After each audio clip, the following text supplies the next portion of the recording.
Businessman Opinion. Iya, mitra bisnis. Headline Kompas menulis pemerintah akhirnya memutuskan untuk menaikkan tunjangan hakim karir sebesar 46,7 juta hingga yang tertinggi 110,5 juta per bulan. Kenaikan tunjangan signifikan itu diharapkan dapat diiringi pula dengan reformasi menyeluruh di lembaga peradilan. Nah, apa komentar Anda mitra bisnis mengenai kenaikan tunjangan hakim karir ini? Silakan di 021509188877 melalui live TikTok Pas FM Radio Bisnis atau WhatsApp call di 0816 924 924. Komentar saya sih itu saya meragukan tentang penyuapan itu. Karena apa? Penyuapan itu lebih banyak daripada digaji hakim, digajinya banyak. Itu jadi tidak menyelesaikan masalah sebetulnya. Yang penting gini aja, sekarang ini kan KUHP baru, KUHP baru. Sekarang sistemnya juga baru lagi, yaitu dibikin sistem seperti kayak di Inggris atau di Amerika. Karena sistem Belanda ini udah ketinggalan zaman juga. Karena manusia itu katanya wakil Tuhan, tapi tidak ada ininya, nggak ada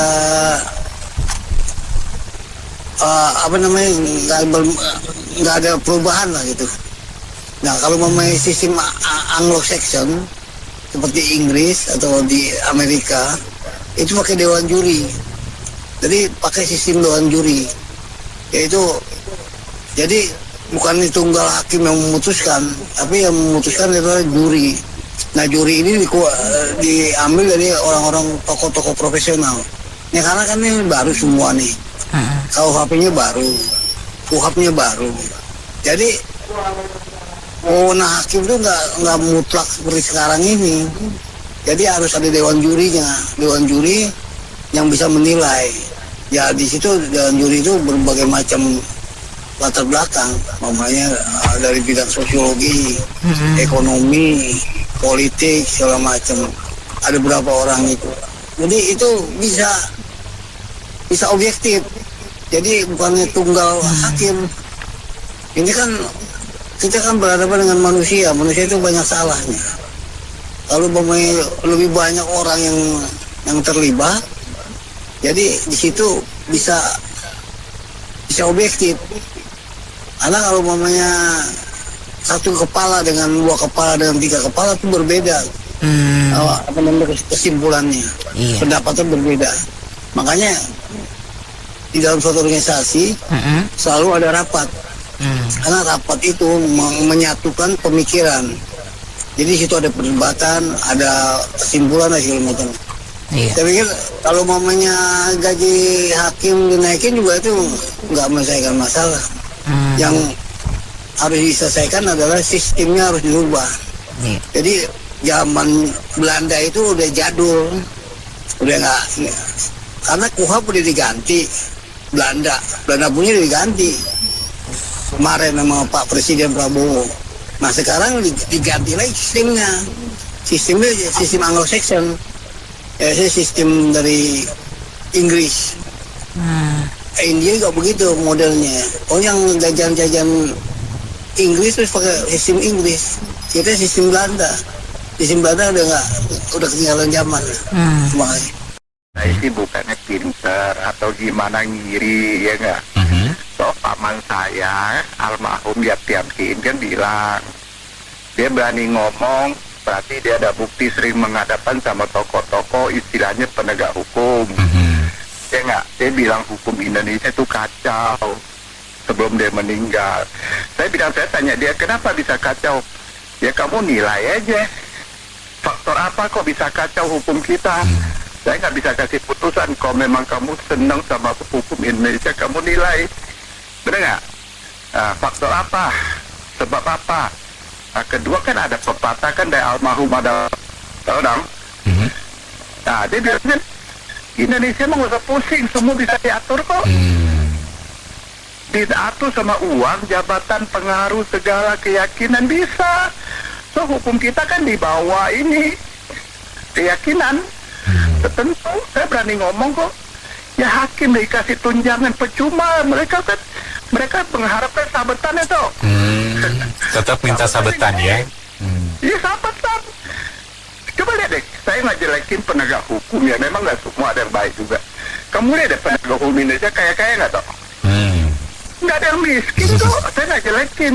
Memang fakta, memang ada yang baik ada, bukan jelek semua. Cuma pada umum kita lihat, ya penegak hukum lawyer semua kan naik mobil apa? Emang naik mobil yang murah, benar nggak? Saya ada bukti kok, soal paman saya kan dia pengacara kok, almarhum dia kan lulusan ini negeri Amsterdam, dia orang ini orang Aceh. Nggak usah lah naikin lah sabetannya, benar nggak? Kita nggak tahu sabetan berapa gede. Untuk penyelesaian semua kasus, saya minta masyarakat perhatikan termasuk anak buahnya pemerintah, yaitu pihak pemerintah, pihak pemerintah yang dibantu oleh tentara dan Barreskrim, itu harus mengadakan satu tim ular untuk memeriksa semua kasus. Dengan cara tim ular, saya yakin semua hakim, semua penyogok terbongkar semua, tertangkap semua. Yaitu tim ular itu seperti contoh satu kasus kita curiga ada tidak beresnya hakim. Nah, hakim itu disidik dengan tim ular, didampingi pinggirnya didampingi ular untuk ngaku terima uang berapa. Atau terdakwa atau keluarganya, nyonyanya atau anaknya kirim uang itu ke siapa, pasti terbongkar. Saya tempo hari sudah bicara sama anak buahnya Prabowo, Presiden Prabowo yang terhormat. Saya sudah bicara tapi dijawab sistem saya itu adalah kuno. Sekarang lebih main permainan modern, mainan setrum. Saya bilang kalau main setrum badannya gosong semua, terbukti. Tapi kalau sama tim ular, saya kepingin tahu dia ngaku apa enggak. Kalau enggak ngaku, tidur bersama ular, dililit sama ular. Kepingin tahu, tapi ada pawangnya yang jaga. Nggak sampai dicokot, nggak sampai diapa. Umpama hakimnya gaji segitu gede, harus bikin fakta. Dia tidak korupsi lagi. Kalau korupsi lagi, biar dihukum seberat-beratnya. Itu yang harus. Kalau enggak, hakim meskipun gajinya dikit, tabungannya banyak, Mbak. Bener, Pak. Iya dong. Jadi saya nggak menuduh ataupun apa. Memang mungkin dulu sering dianggap dia bisa main di bawah tangan atau gimana. Tapi kalau sudah dikasih gaji tunjangan segitu gede, apakah berani komitmen bahwa dia akan jujur? Iya. Kalau enggak, percuma, Mbak. Meskipun digaji 1 miliar pun ya juga sama, Mbak. Iya. Karena iming-iming dari luar lebih gede, Mbak. Itu aja. Saya sangat-sangat setuju. Ya, dengan dinaikkannya itu kan, kalau di pengadilan semua orang yang hadir itu harus memanggil mereka yang mulia. Iya. Artinya mereka adalah wakil Tuhan untuk mengadili masalah-masalah yang diperkarakannya, apa itu kejahatan dan lain-lain. Halo? Iya, Pak. Silakan lanjutkan. Iya. Nah, saya mengharapkan hakim yang ada sekarang, yang saat ini sudah berkarir ya, sebagai hakim. Kemudian saya juga berharap mahasiswa-mahasiswa hukum yang pinter-pinter itu tertarik untuk menjadi hakim. Karena saya pernah mendengar ada suatu lelucon ya, AKBP, AKBP itu maksudnya anak kos belakang pengadilan. Ya banyak sekali hakim-hakim muda ya yang barusan diterima itu mereka nggak punya cukup uang untuk sewa rumah. Ya mereka ngekos. Ya jadi kalau misalnya mereka ada perkara, ya mereka yang berperkara itu mungkin ya punya mobil mewah, punya HP dan sebagainya. Tapi mereka hakim yang dipanggil yang mulia itu nggak punya apa-apa. Ya dan kerawanan salah satunya mudahnya untuk disuap, diiming-iming dan sebagainya untuk memenangkan salah satu pihak sehingga tidak tercapai keadilan. Memang kita tidak bisa memastikan bahwa dengan naiknya take home pay itu akan membuat jadi lebih adil. Enggak. Tapi itu diharapkan. Mungkin katakan sekarang ya udahlah 50-50 lah ya, 50 jelek 50 bagus. Nanti akan bisa bergeser ke 60 baik, 70 baik dan seterusnya. Ya. Nah, memang kembali lagi ke karakter orangnya. Ya, mau dikasih 1 miliar pun sebulan kalau karakternya jelek ya jelek. Ya, kalau dikasih 20 juta per bulan tapi karakternya baik, ya akan bisa dibayar juga. Ya, tapi paling enggak itu membantu supaya mereka itu fokus pada pekerjaannya, dan mereka pun juga diharapkan ya pertama takut kepada Tuhan pada waktu mereka mengadili. Ya, dan setelah itu pun juga mereka benar-benar bisa belajar apakah mereka dengan adanya internet dan sebagainya mereka baca-baca jadi lebih luas pengetahuannya ya, karena banyak sekali hakim-hakim misalnya mengadili masalah pertambangan dan sebagainya, mereka nggak terlalu ngerti permasalahan pertambangan seperti yang kemarin terjadi pada ASDP.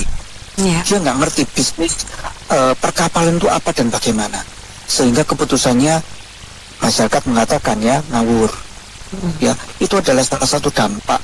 Ya, mereka nggak punya dana untuk upgrade diri. Ya, otaknya nggak dikembangkan karena tangkap lanjut. Ya, jadi memang diharapkan mereka kualitasnya jasmani maupun rohani menjadi lebih baik. Tumben jam segini udah bisnis opini ya. Kok bisnis opini kan iya biasanya 5:30 ya. Biasanya jelang-jelang mau makan malam, makan sore aja belum disediain. Oke, sekarang memang berubah jadwalnya. Turun jam 4:30 sudah mulai kita. Pak Jamu Suka. Ya, gimana Pak? Iya. Tumpengannya kapan itu pindah-pindah? Gue mau nanya itu tulisannya di Kompas kan? Betul. Tapi belum kalau resmi diumumkan atau gimana itu? Pemerintah memutuskan sudah untuk menaikkan tunjangan hakim karir, betul. Ntar kayak dulu, mak gue mau beli beras, ya beli beras ke toko, kok naik sih Pak, itu di koran tulisnya cuma seliter sekian, ya udah lu beli aja di koran gitu kan, jadi kan, nama saya begini, kalau udah mutuskan berarti udah tetap selalu ya. Betul. Ini ada efek dominonya nggak ya Bu? Ini kan hakim karir kan naik gaji kan? Iya. Kita jaksa naik lagi nggak ya Bu? Terus yang di pengadilan pada naik lagi nggak ya Bu?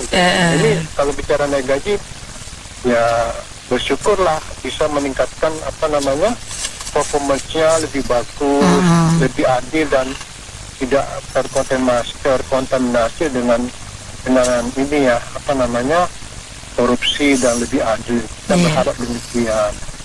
Ya, jadi saya nggak berani komentar apa-apa, hanya bersyukur saja dan mendoakan supaya pengadilan dan keadilan kita lebih baik aja. Terima kasih. Padahal ya maaf ya, ini bukannya saya suka memblow up atau mengira-ngira. Padahal tunjangannya itu nggak dikasih tunjangan pun mereka sudah dapat tunjangan loh, Bang. Tunjangan dalam tanda tunjangan dapat si pelaku kriminal. Itu mah bukan tunjangan, itu mah bisik-bisik. Bisik-bisik. Terutama tunjangan dari pelaku ya, duit. Saya tuh pernah lujung di Pengadilan Negeri Jakarta Selatan di Jalan Ampera ya kalau nggak salah saya ingat banget. Di sebelah kiri kan dulu masih ada market tunjangnya. Saya nyebut udah tahu nyebut nggak apa lah. Jadi ada sebuah toko buah kan di sebelah kiri itu. Tanpa sengaja tuh saya dengar bisik-bisik jeng. Ternyata yang di sebelahnya tuh kalau nggak salah dia entah itu dia hakim entah di panitera. Dia tuh bisik-bisik mungkin sama kliennya kali ya. Dia bilang dia tunggu di toko buah tersebut. Nanti dia bilang harus saja tasnya di penitipan barang. Nanti kuncinya biar diambil. Saya kan namanya orang tanya ya pasti iseng aja gitu kan. Kalau nggak salah kejadian belum lama sih, baru sekitar 3 atau 4 tahun lalu. Saya lihatin ada orang datang nih. Maaf ya, ini mungkin orang ya, kalau orang kaya sih enggak, tapi kaya banget datangnya aja pakai Mercy terbaru kan. Ya dia nemuin si pas tersebut yang telepon. Dia ngasih nomor itu nomor penitipan barang. Terus udah dia keluar tuh yang ngasih tas itu kan. Terus saya lihat dari kasir kan bener jeng, dia ngambil tas gede dulu, tasnya itu waduh, kira-kira kayak tas anak sekolah sih memang. Saya nggak tahu saya isinya apa, yang pasti bukan barang nggak berharga lah yang pasti. Ya iyalah yang ngambil Mercy mana barang nggak berharga diambil ya. Jadi bentuknya kayak tas sekolah, kayak backpack gitu, backpack ransel. Iya, bisa yakin di sini bukan buku itu, kertas berharga itu. Iyalah banyak banget itu kayak jamnya. Itu perkara berapa rupiah itu sampai segokannya segitu ya kan. Jadi menurut saya sih yang ini sebenarnya nggak perlu dinaikkan apa, yang perlu dinaikkan tuh akhlak sama kepribadian para hakim ya. Maksudnya hakim tuh kan penegak hukum lah, saya nggak bilang hakim aja sih ya, penegak hukum kan banyak yang ada ya, ada jaksa, ada panitera. Pokoknya mereka tuh yang harus diperbaiki akhlaknya dan budi pekertinya, karena biar bagaimanapun dikasih tunjangan sebesar apapun jeng ya, namanya manusia normal. Saya pun kalau masih normal gitu lihat duit pasti saya mau gitu. Ya menurut saya sih tetap aja ya, kalau nggak ada pembaruan sistem peradilan di Indonesia itu akan seperti gini-gini aja Mbak. Jual beli kasus, jual beli perkara, jual beli pengacara, itu pasti akan terjadi. Kita harus contoh lah negara-negara yang udah sistem peradilannya maju, kayak di Amerika, kayak di Korea, itulah. Kan sekarang ini udah meniru-niru Amerika, jadi dia pakai sistem ada juri gitu loh, kayak di Amerika kan ada juri 20 orang gitu lah. Itu praktisi hukum, lawyer, pengacara, mungkin akademisi yang mahasiswa-mahasiswa yang kuliah di bidang hukum S1, S2 dilibatkan jadi juri. Jadi pandangan banyak orang itu lebih baik putusannya daripada hanya satu hakim. Karena hakim namanya manusia, dia bisa disogok, bisa terbuai oleh duniawi. Jadi banyak syarat kepentingan. Belum lagi kalau nanti hakimnya itu ya kayak di Indonesia inilah, ada yang berpihak pada bendera parpol merah, parpol kuning, parpol hijau. Ya udah, putusannya nggak berdasarkan keadilan, bias, gitu loh Mbak. Jadi alangkah baiknya tirulah negara yang udah sistem peradilannya maju, seperti Amerika, Korea, itu pakai juri. Betul. Itu juri juga nggak ece-ece Mbak, bukan diambil dari sembarang orang, tapi orang yang udah bergerak di bidang hukum. Mungkin kantor-kantor pengacara kan banyak tuh pengacara muda bisa dilibatkan untuk magang atau untuk apa, dia mempelajari kasus, mempelajari sidang-sidang yang jalannya sidang, mahasiswa juga. Dengan begitu putusannya itu murni.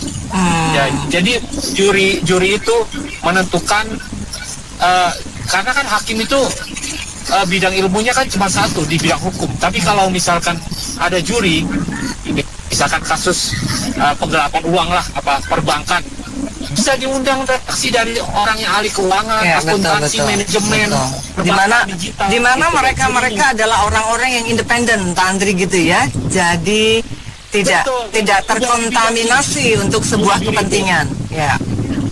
Betul. Nah, itu yang saya maksudkan. Jadi kita ini masih sistem peradilan zaman batu, gitu loh. Nggak ada kemajuan di bidang pengadilan kita ini. Jadi saya sangat prihatin sekali sebagai warga banyak sekali kasus-kasus yang mungkin ya korupsi triliunan cuman dihukum kayak orang nyolong ayam, Mbak. Iya. Cuma 6 bulan gitu. Ganti rugi ribuan triliun cuma diganti rugi 100 miliar. Ya saya juga mau lah korupsi kayak gitu, Mbak. Untung banyak gitu. Habis itu kan 6 bulan tuh bisa nisbatin lagi. Iya, habis itu kerja sosial hukumannya loh Pak Andri. Ya, tapi kan kerja sosial, Mbak. Udah 6 bulan di penjara itu bisa jalan-jalan, bisa makan nasi padang nanti di apa di kerja sosial itu. Kerja sosialnya bisa diwakili juga nanti kali ya. Waduh, beneran itu. Nggak tahu kan aku bilang kali. Daripada di panas-panasan. Iya, daripada panas-panasan tuh bayar orang 140.000 buat kerja sosial juga mau. Bungkus sampah kayak di Amerika kan kerja sosial itu buat hukuman pidana ringan. Bagi saya kenaikan tunjangan ini atau gaji bahasanya lah gitu ya, ini bukannya sekali loh, ini sudah beberapa kali naik gitu loh. Permasalahannya pun masih tetap aja nih ada hakim yang terkait gitu loh, masih melakukan praktik-praktik ya stop penyuap lah dalam perkara gitu loh. Nah, terus hukumannya ringan-ringan aja, padahal mereka tuh digaji dengan uang rakyat yang notabene apa ya bisa dibilang bukan masalah pro rakyat atau harusnya dia independen gitu, dalam arti kata tidak dia kan bisa dibilang tangan Tuhan gitu loh bahasanya. Iya kan. Tapi kok kadang-kadang kita melihatnya putusan-putusan yang ada itu ngenes gitu loh. Ya kan. Ya mungkin kalau perkara kecil yang notabene nggak ada duitnya mungkin ditutup mata lah, kayak misalkan nenek-nenek curi ayam atau apa karena kebutuhan hidup lah. Kalau masih ada hukuman ya mungkin hukumannya ringan gitu. Tapi kan biasanya kan nggak tahu juga seperti apa mereka akan berkeyakinan kan gitu kan. Nah, permasalahannya kan nggak ada itu parameternya hakim untuk melakukan suatu perkara itu seperti apa, sukses atau berhasilnya kan nggak ketahuan gitu. Jadi baiknya tunjangan ini kan dengan hanya harapan bahwa tidak melakukan korupsi atau perbaikan di sektor hukum. Tapi kan apa gitu yang menjadi tolak ukurnya apa, dalam arti kata KPI-nya apa gitu loh, dengan buat para hakim ini gitu loh. Supaya kita masyarakat juga tahu gitu yang mau dinaikin gajinya parameternya seperti ini loh gitu loh. Ya kan, oh kita sudah bersidang tiap hari seminggu sehari bisa 3 sampai 4 kali sidang ya kan, sehari sampai Kamis ya kan, Jumat nggak sidang karena potong segala macam acara buat mereka. Tapi bagi saya itu namanya 12 kali sidang pun bahasanya itu pun bukan apa ya, bisa dibilang masih minim gitu loh.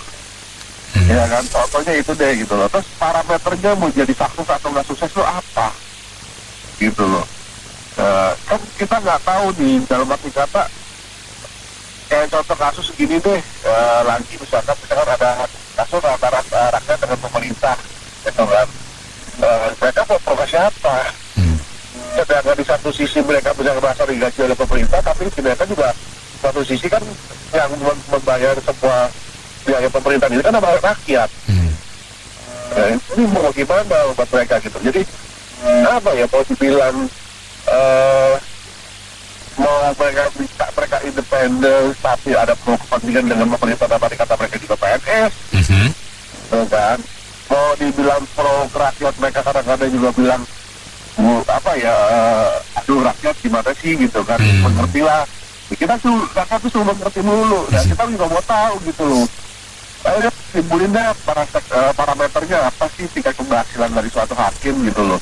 Apakah harus apa gitu. Jadi bahasanya kalau kita karyawan swasta aja kan, kalau mau naik gaji tiap tahun kan ada appraisal atau appraisal ya bahasanya gitu kan. Suksesnya kamu di mana, kelemahan kamu di mana, ya kan, mau itu penilaian dari teman-teman kerja, dari atasan, ya kan, segala macam dinilai gitu loh. Nah ini dari apa? Kita belum pernah lihat nih, belum pernah denger nih, gitu loh. Ya kan, cuma tahu-taunya, Hakim Agung diangkat di fit and proper test, pengalaman sekian, tapi keberhasilannya apa? Gitu loh, nggak pernah ada kan? Sejauh ini yang saya dengar cuma tahunya pengalamannya sekian, pernah di sini lah. Ya kalau ngomong pengalaman semua orang juga bisa punya pengalaman gitu, tapi kan yang dijual kan bukan itu ya gitu loh. Kita mau tahu tingkat keberhasilan dia apa sih gitu loh. Ini yang menjadi masih saya agak pengen tahu banget gitu loh, pemerintah gitu loh. Coba dong kasih tahu kita gitu loh cara nilainya gitu. Karena ini akan berpengaruh ke semua sektor untuk bidang pemerintahan atau Pemda ya, Pemda atau pusat, gimana sih cara mereka menilai KPI para PNS itu gitu loh. Ya kan, kita nggak tahu nih masyarakat nih gitu loh. Ya kan, karena kan mereka kan dibayar sama pajak kita nih. Gitu loh. Coba dong masyarakat dibantu gitu loh. Jangan ditutup-tutupin gitu loh. Ya kan, biar transparan lah. Jadi tadi kerjanya cuma di atas doang nih, di Pak Prabowo nih. Yang lain mingkem aja tempat ayat gitu loh. Ya. Kalau menurut saya ya, dengan terus kenaikan tunjangannya yang diberikan oleh pemerintah untuk lembaga peradilan kita, terutama para hakim ini menurut saya sih berefek kurang bagus ya. Dalam artian apa? Tingkat kesejahteraan itu sebenarnya bukan dari semakin tingginya pendapatannya yang diberikannya, penghasilan yang diberikan pemerintah kepada para hakim. Malah menurut saya semakin tinggi itu sebenarnya bisa berbahaya. Artinya gini, kalau kita bicara psikologis dari kebiasaan manusia itu nggak ada puasnya, Pak Anto. Ini terukur atau tidak terukur, saya juga perlu digarisbawahi gitu loh, karena kita melihat bahwa ketika penghasilan kita bertambah itu tanpa sadar itu pola kebiasaan hidup kita pun bergeser gitu. Nah, sedangkan saya melihat bahwa para hakim ini kan profesi ya, artinya bekerja ya, dimana seseorang tidak selamanya bekerja gitu, nanti ada masa pensiun ya. Sedangkan kalau pada saat dia tidak lagi menerima itu apa yang terjadi dengan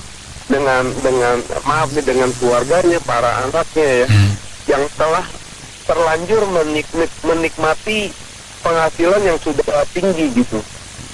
Nah ini karena orang ketika dia biasa dengan tingkat kehidupan di satu titik, begitu turun, ini siap nggak gitu? Nah, kembali lagi yang saya mau sampaikan di sini bahwa bukan semata-mata pendapatan yang ditingkatkan terus gitu. Ini kan sepertinya kalau tadi Pak Anto bilang kan sudah mau mencapai 100 juta ya. Nah itu ya, jadi bukan angkanya kalau menurut saya. Memang kalau di bawah 10 juta mungkin kita perlu rehab ya. Tapi kalau udah di atas 100 juta, bahkan di atas 50 juta aja, menurut saya itu khawatir ya. Saya khawatir itu yang tidak yang unproduktif gitu. Menurut saya seperti itu. Kenapa? Karena setiap orang itu juga pasti punya nilai baik dan nilai buruk gitu. Nah, sedangkan kalau memang selalu dipelihara di lingkungan yang baik, saya yakin juga pasti punya nurani yang baik ya. Termasuk para hakim ini. Dan masalah lembaga peradilan kita kan sebenarnya nggak seperti kayak di Amerika gitu, Pak Anto. Putusan selalu di hakim ketua dengan dibantu hakim anggota ya. Nggak pernah ada dibentuk satu sistem kayak di Amerika bahwa keputusan akhir itu hakim mengikuti panitera gitu, kelompok independen ya yang kita lihat ya. Juri ya. Nah, untuk juri lah ya, istilahnya juri ya, yang memang anggotanya minimal kalau nggak salah 7 atau 8 orang gitu. Dari orang-orang yang mengerti gitu. Nah, kenapa kita tidak contoh itu? Mungkin nggak semuanya sama ya. Kalau menurut saya ya, itu kalau di putusan-putusan permasalahan ya, itu yang umum itu nggak perlu seperti itu. Tetapi kalau yang sepertinya agak abu-abu atau udah gitu ada banding ya, ada PK gitu ya di tingkat pengadilan tinggi ataupun Mahkamah Agung. Nah, ini di tingkat seperti itu digeser ke mekanisme yang seperti kayak di Amerika, ada tim juri. Kenapa? Karena itu menjadi lebih transparan menurut saya gitu. Contoh ya, ketimbang selalu dijatuhkan pada para hakim ini gitu. Bahkan ada istilah hakim agung ya. Oke lah istilah hakim agung, tetapi semakin kita bicara agung, itu harusnya semakin mendekati keadilan, semakin mendekati kemuliaan. Kemuliaan itu bukan sesuatu yang gemerlap, bukan sesuatu yang ditandung gitu. Menurut saya ya, justru seorang hakim agung pada akhirnya dia kembali ke bawah gitu, kembali ke masyarakat, dia menyerahkan dirinya putusan yang baik kepada masyarakat, dalam hal ini juri. Jadi sesungguhnya agung itu sendiri dikembalikan, keagungan itu sendiri dikembalikan kepada masyarakat gitu Pak Anto. Jadi ini pikiran saya, entah benar entah enggak gitu. Saya cuma menerawangnya seperti itu gitu loh. Kan kalau kita lihat pengalamannya makin parah makin ke atas. Makin ke atas makin parah. Ya karena itu kan semakin meruncing ya, nilainya semakin mahal. Padahal dalam hal peradilan sebenarnya kemuliaan itu adalah yang memang berasal dari bawah lagi. Dari titik nol lagi gitu. Wah.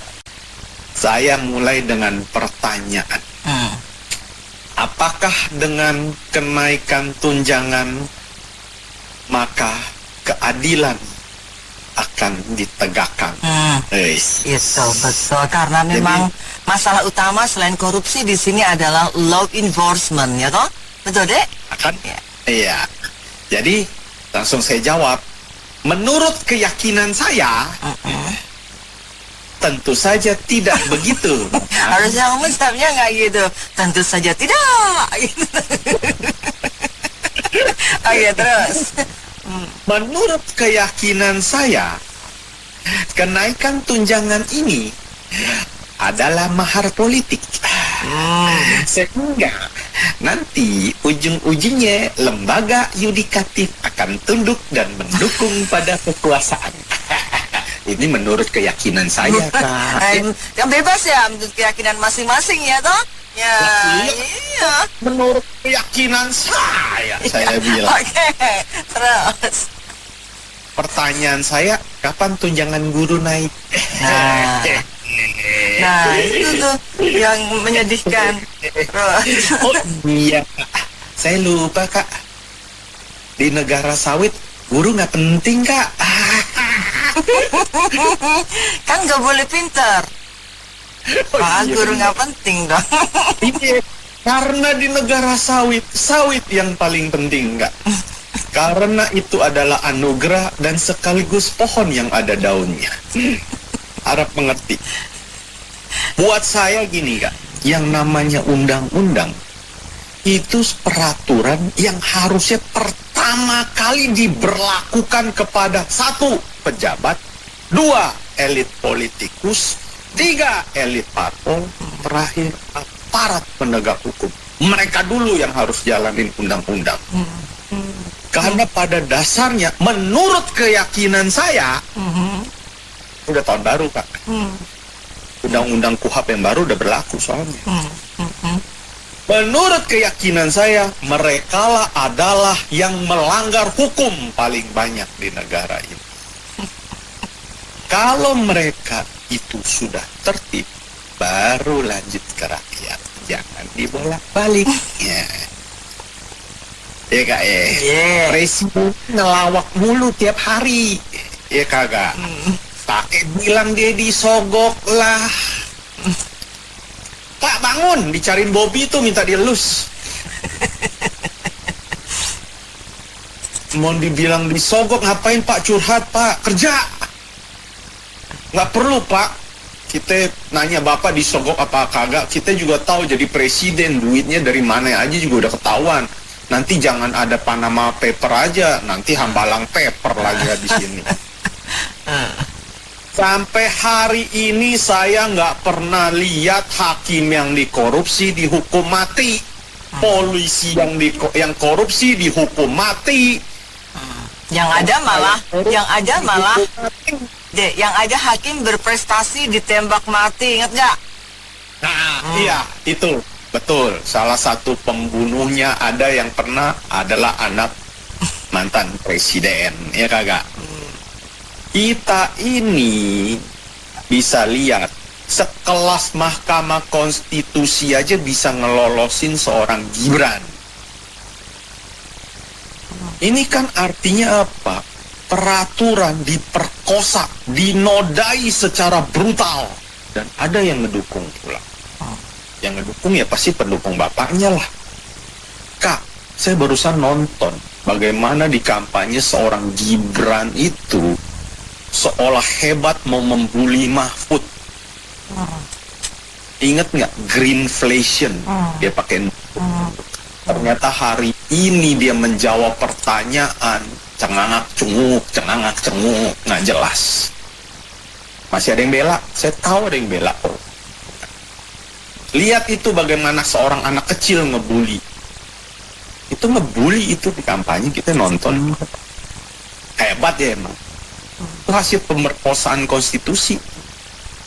Jadi saya mau ngambil kesimpulannya begini, Kak. Menurut keyakinan saya, ya Kak ya, kalau nggak dinaikkan, berarti kan kebenaran nggak akan tegak. Jadi harus dinaikkan, begitu. Reformasi jenis apaan ini?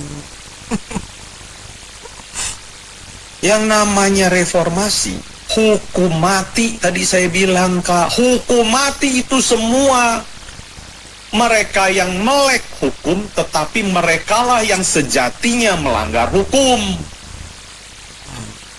Nggak usah jauh-jauh, hal kecil aja, polisi nggak pakai helm, biasa aja naik motor di juga nggak pakai helm, kan gitu, Kak. Itu paling kecil, Kak, paling kecil. Kita udah nggak usah bilang kejahatan yang udah yang bintang dah di pundaknya. Kita udah nggak usah ngomong dah. Makanya orang kan tadi ngomong, ada nggak, sorry ya, jenderal, oknum lah semua, oknum banyak lagi yang hidupnya. Tadi kan baru kakak langsung jawab, susah, tidak ada, Pak. Ya. Kita bisa ukur mereka itu gaji lu segini, tunjangan segitu. Kenapa di garasi lu ada Mercy, ada BM, ada itu yang secara kalkulasi itu nggak akan mungkin bisa lu beli. Lalu lu pakai cara jurus nenek moyang lu. Warisan. Warisan dari mana? Terima kasih, Kak Son. Oh, gua rasa Mbak Nena stres, bener tuh. Stres, dia orang naik gaji gede-gede, kita enggak gitu. Makanya tadi dibilang salah sendiri jadi penyiar. Lu salah sendiri jadi pejabat. Yuk. Oke. Sebenarnya menurut saya ini jangan dianggap sebagai pemerintah yang naikin, karena dia nggak pakai duit dia. Itu duit siapa gitu loh. Jadi nggak seakan-akan istilahnya, oh gue bayar nih, gue naikin lu, tapi itu duit siapa gitu loh. Jadi jangan konotasinya seakan-akan gara-gara gue gitu loh, gara-gara gue lu naik gitu, jangan. Karena duit juga bukan duit orang gitu loh. Duit kita ya malah itu ya. Duit kita kan. Tapi emang dia bilang kalau nggak gue kan nggak bisa naik juga. Iya, cuman seakan-akan saya ngeliat kayaknya semuanya itu kayak di servis ya atau apa sih. Jadi biar pada nggak jadi menghalang. Kan pemerintah itu kan bikin keputusan bisa dibatalin. DPR juga bisa dibatalin. Nah makanya kalau ini saya ngerasa untuk menservis banyak pihak itu biar nggak ada halangan, kok pakai duitnya orang lain gitu. Itu nggak relanya di situ gitu loh. Iya, betul. Jadi jangan dibikin konotasinya seakan-akan uang dia yang dipakai gitu. Jadi saya juga nggak melihat kayak akan benar ya. Kalau misalnya rewardnya naik, harusnya punishmentnya naik. Tapi ya itu nggak berlaku di sini. Berlakunya ya reward naik, punishmentnya ya Kalau bisa ya kecil-kecilnya. Goblohu. Hanya Tuhan yang tahu punishmentnya. Dirimu kan akuntan ya? Dirimu kan akuntan. Jumlah hakim jumlah hakim di Indonesia kan 8.711 orang. Itu. Hakim karir kan beda sama hakim agung, hakim ad hoc ya. Ini hakim karir, tapi kan sebagian besar memang hakim itu adalah hakim karir. Taruhlah sekian persennya, terus lu kaliin deh. Kira-kira berapa duit APBN harus keluar untuk itu? Nah, iya. Lagi berapa? 40 juta kan? Kita ambil minimal 46, atau 50 juta lalu gampangan buletin kan, itu kan cuma separuh doang ya dari 110-nya, nggak nyampe toh 300 M lebih mana kayak gitu, 50 juta sebulan kan, 50 juta kali 8.700 8.000 lah ya, 8.000 lah kita 8.000 kali 50 juta udah berapa? 400 M per bulan ya, setahun setahun 400 M gila baru mudeng bang. Setahun berapa itu? Ya. Berapa? 4,8 T. Iya. Nah, suruh BRI aja tuh, talangin tuh, dia untungnya berapa tuh, cukup lah. Kan masih punya Danantara banyak. Ambil duitnya Danantara. Nah, makanya demi servis banyak pihak, banyak kayak menterinya, partainya banyak, semuanya dibayar-bayarin, tapi pakai duit siapa gitu. Itu aja sih Mbak Dena. Tapi begini, kalau nanti zamannya Pak Soeharto dulu, itu mereka punya ketakutan terhadap sistem. Jadi kenapa? Karena Pak Soeharto pintar. Antara polisi, jaksa, dan hakim itu mereka punya intel yang juga intel mereka diintelin lagi gitu loh. Sehingga kalau Pak Soeharto dulu, kita kembali kode baru dulu ya Bu ya, yang baik-baik kita ambil. Oke, siap. Nggak apa-apa, itu bagus ya. Kalau zaman Orde Baru itu kan tembok pun sebagai pendengar. Iya. Nah, polisi maupun tentara kan tidak berani melakukan penyimpangan. Nah, sekarang zaman reformasi ini kita memiliki raja-raja kecil ya Bu, dan kemudian kasus-kasus itu kebanyakan terjadinya di daerah. Ya, kebanyakan terjadi di daerah. Kemudian antara jam pindah potong pindah itu mereka juga sudah ada kesepakatan. Nah, sehingga ada UPKW Bu. Misal nih ada bupatinya melakukan kesalahan dan sebagainya, sementara kantor kejaksaannya dibangun dengan megah, kantor pengadilannya dibangun dengan megah oleh pemerintah daerah. Ya UPKW juga kalau mereka merasa hutang budi gitu Pak ya. Betul, mereka saling tersanderakan. Nah, ini jeleknya zaman reformasi. Kemudian Mahkamah Agung selaku yang di paling atas itu juga ya gimana ya, pengawasannya ke bawah juga nggak terlalu kuat. Sehingga kalau misalkan hakim-hakim ini dinaikkan tunjangannya, ya tidak akan berpengaruh, kecuali yang mempengaruhi seorang hakim independen adalah adanya ketakutan. Nah, sistem itu harus dibuat oleh masyarakat. Kalau dulu kan sistem itu dibuat oleh Presiden Soeharto, ya kan? Sehingga hakim-hakim itu tidak ada yang berani korupsi. Zaman dulu kan korupsinya nggak jelas, nggak seperti sekarang terang-terangan kan. Nah, jadi karena tunjangan sudah cukup, dan kemudian ketakutan kepada pimpinan lebih tinggi. Nah, sekarang ini masyarakat yang harusnya membuat bagaimana supaya LEA atau Law Enforcement Agency ini atau para penegak hukum ini ketakutan pada masyarakat kalau masyarakatnya benar juga gitu loh. Kadang-kadang masyarakatnya nakal Bu. Kita berusaha adil ketika kita mengadili seseorang yang ternyata berpengaruh di masyarakat, masyarakatnya geruduk. Nah, gimana kita bisa memberikan keadilan padahal dia betul-betul melakukan kejahatan, ya kan? Gak usah jauh lah Bu, misalkan nih ada orang yang berpengaruh di desa melakukan praktek atau pencabulan dan sebagainya, tetapi karena dia merupakan yang dihargai di masyarakat, masyarakatnya geruduk pengadilan. Nah, jadi sebetulnya law enforcement ini harus dibuat kekuatannya oleh masyarakat, juga oleh pemerintah pusat. baru bisa terjadi keadilan yang sesungguhnya. Kalau hanya tunjangan-tunjangan percuma, Bu. Jadi hakim itu juga manusia, mereka masih punya rasa takut kan. Jadi sistem itu diciptakan oleh masyarakat bekerja sama dengan pemerintah, gitu ya? Betul, harusnya sistem itu buat masyarakat. Masyarakat juga harus tegas. Kalau masyarakat melanggar aturan, ya masyarakat ditindak. Jangan seperti sekarang tuh banyak kasus kan, ada pengadilan datangkan massa. Terus bagaimana hakimnya bisa bertindak dengan adil kalau masyarakatnya juga seperti itu. Jadi kalau zaman Pak Harto enak, sistemnya dibuat supaya masyarakat juga takut dengan pengadilan, hakimnya juga takut dengan pengadilan. Ya seperti itu.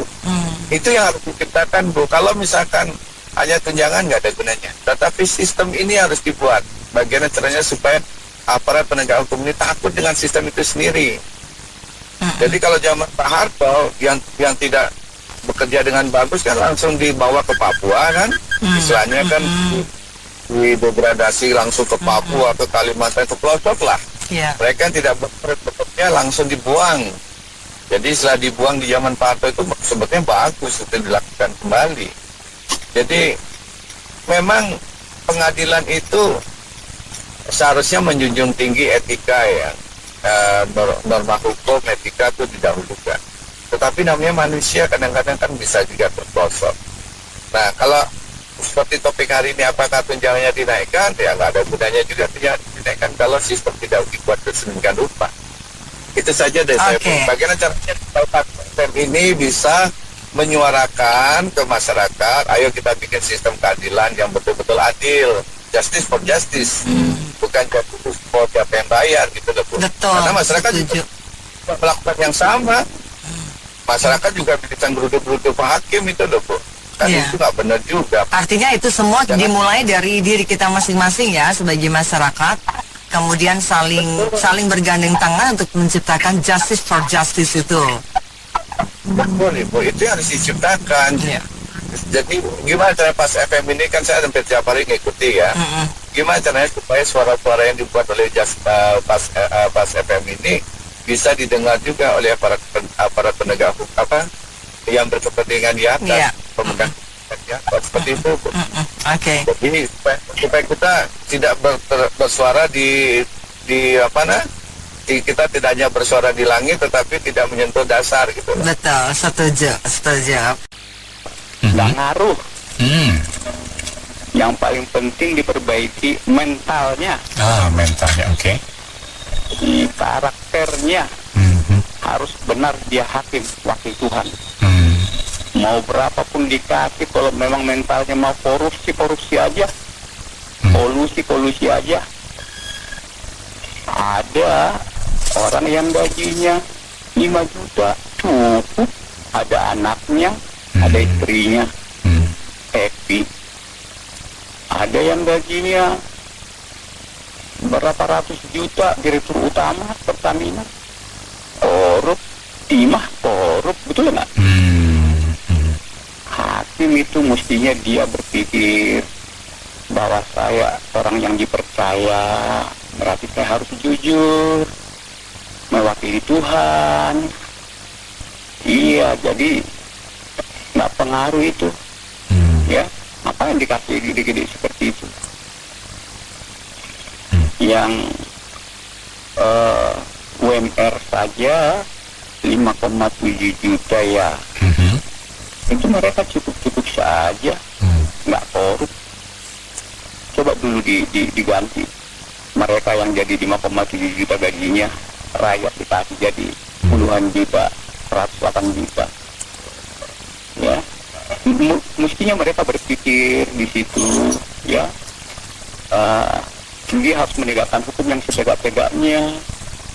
Nah, kalau penegak hukum saja melanggar hukum, kalau masyarakat biasa melanggar hukum 20 tahun, mereka itu harus hukum mati. Karena mereka tahu melanggar hukum. Ya kan? Biasanya lebih gede ya. Hukuman mati mestinya penegak hukum ya. Iya. Semua penegak hukum itu mestinya hukuman mati karena mereka dengan sengaja, dengan dinikmati melanggar hukum. Karena mereka tahu mereka itu melanggar hukum. Iya. Jadi itu dikasih tunjangan seperti itu harus ada juga lah. Kalau melanggar hukum juga, kolusi, dihukum mati lah. Begitu. Ya, atau paling tidak 50 tahun. Kata Pak Prabowo, ngapain dikasih 6 tahun? 50 tahun. Kalau ada hukuman yang 50, akhirnya dikasih 20 tahun. Ya, presiden kita sebenarnya mau menegakkan hukum yang tegak dan adil, setegak-tegaknya. Ya, mestinya harus dikasih tahu dulu mereka nih, hakim-hakim ini. Kalau anda masih juga korupsi, Anda dihukum seberat-beratnya, yaitu hukuman mati. Penegak hukum lah semuanya, ya. Mahkamah Agung itu, ya, mesti semuanya. KY, Mahkamah Konstitusi, yang ngerti-ngerti hukum itu semuanya. Kalau kolusi, apalagi kalau korupsi kan adalah kejahatan luar biasa. Kejahatan luar biasa loh. Gitu. Dan hakim-hakim kan banyak yang tertangkap di situ ya. Jaksa juga. Ya, jadi kita tidak setuju lah itu. Tidak mempengaruhi. Karena yang mentalnya buruk, sekaya-kayanya juga, sebanyak-banyaknya penghasilannya juga korupsi aja. Kalau mentalnya memang karakter buruk, ya kan? Iya, masalah hakim ya, kenaikan tunjangannya Mas ya. Sebesar apapun tunjangannya ya Mas, hukum di negeri ini memang agak sulit diperbaiki. Karena hakim itu kan hanya memutuskan ya. Ya, eksekusinya belum tentu gitu. Udah inkrah pun masih bisa gentayangan, ya kan? Padahal harusnya kalau udah inkrah kan udah dong, tinggal kalaupun dia nggak ini ya tinggal jemput paksa misalnya kan. Jadi hakim ini cuma seperti apa ya, bayangan aparat penegak hukum lain seperti kejaksaan, KPK, kepolisian, itu kan mereka lebih berwenang sepertinya. Ya kan, karena setelah diputuskan yang mengeksekusi kan mereka gitu. Ya, jadi selama mereka masih dalam kekuasaan sulit ya. Apalagi hukum kita ini kan ada hukum 5 tahunan gitu ya Mas Anto ya. Ada hukum yang kadang tertutup tiba-tiba terbuka gitu. Konsekuensinya ini loh yang penting sebetulnya. Sebetulnya itu dalam segala hal Indonesia ini nggak konsisten. Baik itu hukum secara pengusaha ataupun kita sebagai masyarakat, ada yang belum ada bukti apa-apa udah main ditahan dengan alasan mempermudah penyelidikan. Ada. Tapi ada yang udah berkali-kali diperiksa, udah jelas kemana, anteng, gentayangan kemana-mana aman.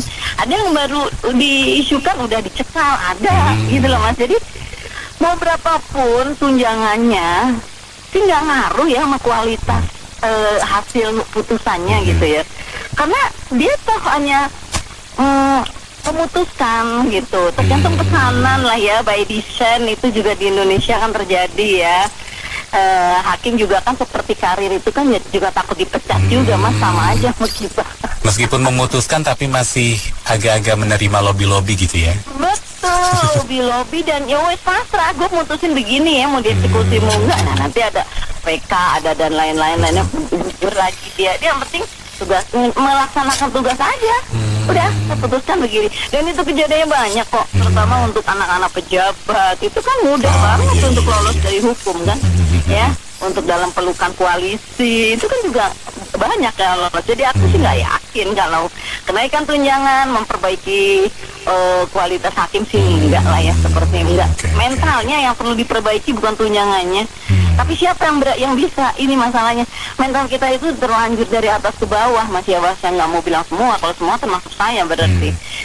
Cuma kebanyakan mental kita itu ya nomor piro wani piro dan gimana gitu ya, bermainnya kebanyakan di belakang meja, di kolong meja gitu loh Mas, di luar gedung ya, satu pintu banyak jendela, kira-kira gitu sih Mas.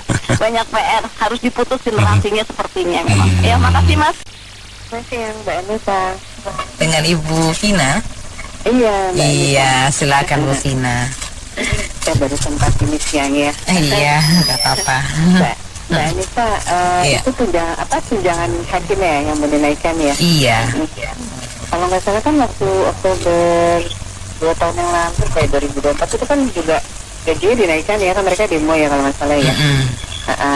Berarti kan otomatis udah nggak ada alasan ya kalau mereka contoh tuh kan banyak yang kasus itu loh Mbak, yang Jacob siapa itu, Jacob atau siapa itu yang ada numpuk 1T ya di rumahnya itu ya, kan luar biasa ya. Iya. Jadi keserakahan ya Mbak, keserakahan moral, mental itu harus dimiliki sebetulnya ya, keteladanan moral ya, terus mental yang baik gitu ya Mbak ya, bisa dijadikan contoh teladan, itu yang harusnya wajib dimiliki Mbak sama para ATH kita ini ya di yudikatif ya.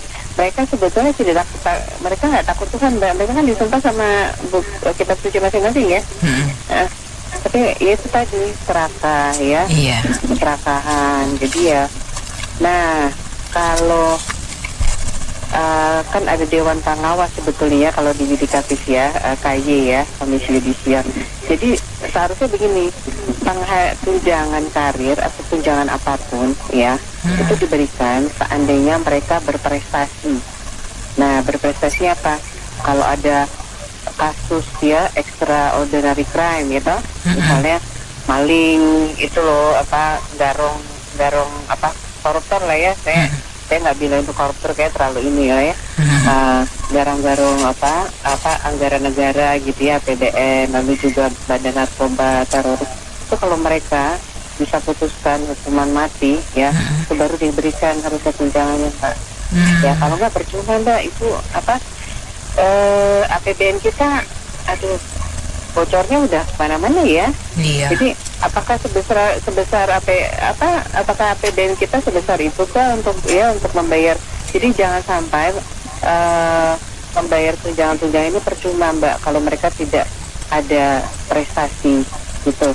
Nah demikian juga nih legislatif, tunjangan-tunjangan yang botan-botan ini dihapuskan, karena juga APBN kita kan selalu digembar-gemburkan defisit ya kan, tapi kok bisa menaikkan ini ya, tunjangan yang nggak jelas gitu. Kalau mereka berprestasi nggak masalah ya Mbak ya. Nah, ya jadi saya rasa tunjangan yang betul-betul terutama untuk legislatif itu ya, paling nggak 2 kali UMP lah ya. Kan standarnya saya dengar tadi pagi ya, kalau nggak salah itu ya, untuk hidup layak di Jakarta 2 anak gitu kan 5,8 ya menurut versi Dewan Pengupahan ya.